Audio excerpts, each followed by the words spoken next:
Spoštovane dame, cenjeni gospodje, lepo pozdravljeni. Ni vsak dan v življenju praznik, ni vsak dan le sončen dan. Kdaj pa kdaj se prikrade dan, še kako teman. In teh dni za ljubitelje narodno-zabavne glasbe je v letošnjem letu bilo kar nekaj.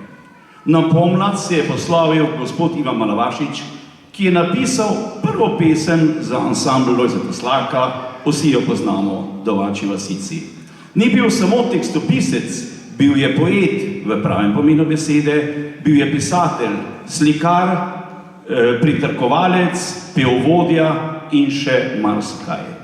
Sredi poletja se je nepričakovano poslovil moj glasbeni dvojček, kakor ga imenujem. Človek, ki se je postavil spomenik že za čas svojega življenja, se je bil dolgoletni član ansambla Bratje iz Plotnice, vodja ansambla in avtor mnogih uspešnic za mnoge ansamble, med drugim tudi za Modrijane.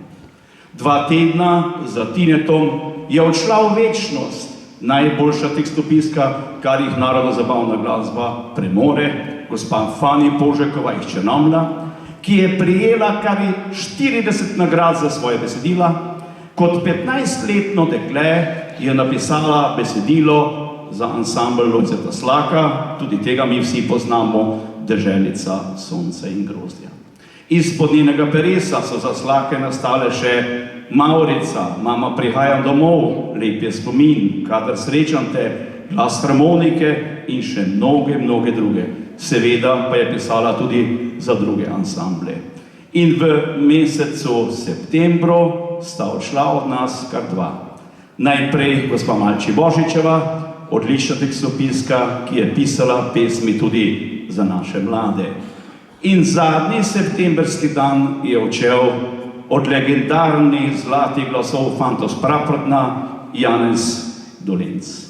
Vsi omenjeni so se zlatimi črkami zapisali o zgodovino narodno-zabavne glasbe in verjemite mi, če ne bi bilo njih, če ne bi bilo ansambla Lojzeta Slaka, če ne bi bilo legendarnih avsenikov, da se mi danes tukaj ne bi videli, ampak bi vsakdo izmed nas po svoje praznoval Martina v kakšni zidanci. Zato jim gre iskrena zahvala in slava jim.